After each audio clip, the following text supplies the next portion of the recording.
سب سے زیادہ نفیس ترین، سب سے زیادہ خوبصورت ترین وہ عمل ہوگا وَخَيْرٍ لَكُمْ مِنْ أَنْفَاقِ الذَّهَبِ وَالْفِضَّةِ۔ اور دنیا کے لوگوں تم اس بات کو بھی جان لو کہ تم اللہ تعالیٰ کی راہ کے اندر، اللہ تعالیٰ کے رستے میں سونا اور چاندی خرچ کر دو، اس بات سے بھی وہ عمل بہتر ہوگا۔ وَخَيْرٍ لَكُمْ مِنْ أَنْ تَلْقَوْا عَدُوَّكُمْ، اور اس بات سے بھی بہتر ہے کہ تم دشمنوں سے تمہاری ملاقات ہو جائے، فَيَضْرِبُوا أَعْنَاقَكُمْ، تم ان کی گردنوں کو مار دو، جہاد میں چلے جاؤ، ان کی گردنوں کو مارو، فَيَضْرِبُوا أَعْنَاقَهُمْ، اور وہ تمہاری گردنیں مار دیں، تمہیں قتل کر دیں، شہید کر دیں، اس بات سے بھی وہ عمل بہتر ہے۔ صحابہ کرام نے کہا اے اللہ کے نبی وہ کون سا عمل ہے، ہمیں ذرا ضرور بتائیے۔ اس عمل کے بارے میں نبی پاک صلی اللہ علیہ وسلم نے فرمایا میرے صحابہ کرام ذکر اللہ و اللہ تعالیٰ کا ذکر ہے، نماز ہے۔ اور آج ہم اسی نماز سے غفلت میں ہیں، خدائی میں ہیں، نماز کی طرف جی نہیں کرتا اٹھنے کا۔ اذان جب ہوتی ہے ہمارے کانوں میں، جب اذان کی آواز ہم سنتے ہیں تو ہمارے کانوں میں اس کی آواز کو ہم بوجھ محسوس کر رہے ہوتے ہیں کہ کب یہ آواز ختم ہوگی، کب یہ اذان ختم ہوگی، کب یہ مولوی صاحب چپ کریں گے، کب سپیکر بند ہوگا۔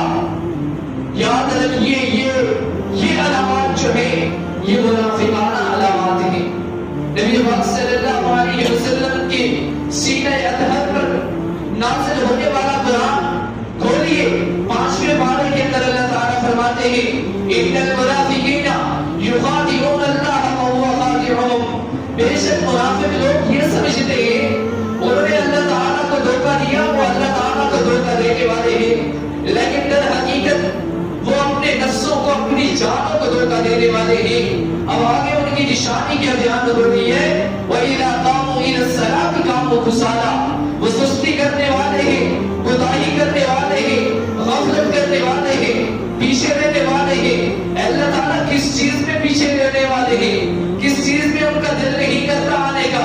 اللہ تعالیٰ فرماتے ہیں قَامُوا إِلَى الصَّلَاةِ، نماز کے لیے جب کھڑے ہوتے ہیں، نماز کے لیے جب آتے ہیں کسالىٰ، سستی کرتے ہیں، کوتاہی کرتے ہیں، ان کا دل نہیں کرتا۔ جب آتے ہیں کھڑے ہوتے ہیں اور پتہ نہیں کیا پڑھ رہے ہیں، نماز کے ترجمے میں غور نہیں، نماز پڑھنے میں غور نہیں، کھڑے ہوتے ہیں تو یہ سوچ رہے ہوتے ہیں کہ نماز کب ختم ہو، ہم باقی کی دنیا میں، باہر کی دنیا میں جائیں، کب ہم بازاروں کا رخ کریں گے، کب ہم اپنی دکان کو کھولیں گے، ان کے ذہنوں میں یہی چل رہا ہوتا ہے۔ اور آپ کے نبی کا معمول کیا تھا، نبی پاک صلی اللہ علیہ وسلم کا معمول کیا تھا، آپ کا طریقہ کیا تھا؟ نبی پاک صلی اللہ علیہ وسلم سیدہ عائشہ صدیقہ رضی اللہ تعالی عنہا ام المؤمنین، مومنوں کی ماں فرماتی ہے کان رسول اللہ صلی اللہ علیہ وسلم یحدثنا، نبی پاک صلی اللہ علیہ وسلم ہم سے باتیں کیا کرتے ونحن نحدثنا، ہم نبی پاک صلی اللہ علیہ وسلم سے باتیں کیا کرتی تھی، لیکن اسی دوران جب نماز کا وقت ہو جاتا سیدہ عائشہ صدیقہ رضی اللہ تعالی عنہا فرماتی ہے فَكَأَنَّهُ لَمْ يَعْرِفْنَا وَلَمْ نَعْرِفْ، حالات ایسے ہو جاتے، معاملہ اتنا سنگین ہو جاتا، نبی پاک صلی اللہ علیہ وسلم جب اذان کی آواز سن لیتے ایسے لگتا کہ نبی پاک صلی اللہ علیہ وسلم ہمیں پہچانتے ہی نہیں ہیں، ہمیں جانتے ہی نہیں ہیں، اور نہ ہم نبی پاک صلی اللہ علیہ وسلم کو جانتے ہیں۔ نبی پاک صلی اللہ علیہ وسلم فوراً نماز کی طرف چل دیتے، فوراً مسجد کا رخ کر دیتے، باتوں کو اسی وقت ختم کر دیتے، وائنڈ اپ کر دیتے، اس گفتگو کو اسی ٹائم ہی ختم کر دیتے تھے نبی پاک صلی اللہ علیہ وسلم۔ اور آپ ذرا غور کیجئے، جب انسان کا آخری وقت ہوتا ہے، دنیا سے جانے کا وقت ہوتا ہے، والد صاحب اپنے بچوں کو بلاتے ہیں، کہتے ہیں فلاں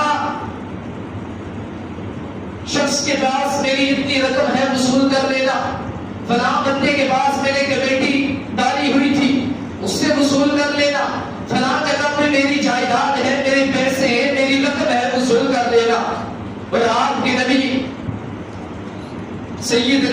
محمد رسول اللہ صلی اللہ علیہ وسلم کا آخری وقت ہے،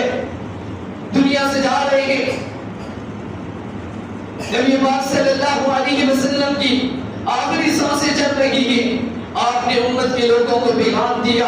کیا پیغام دیا؟ میری فلاں جگہ میں پراپرٹی ہے، میری امت میں تقسیم کر دینا، میرے صحابہ میں تقسیم کر دینا، میری جو ہے بیٹیوں میں تقسیم کر دینا،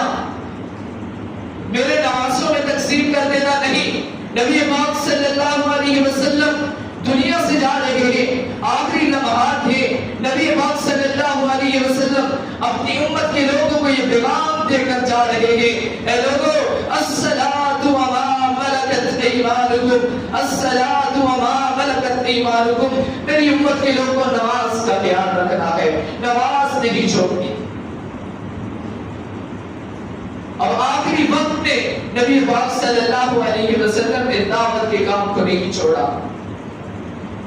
آخری ٹائم ہم بہت سی وصیتیں کرتے ہیں، نبی پاک صلی اللہ علیہ وسلم نے امت کے لوگوں کو نماز کی وصیت کی،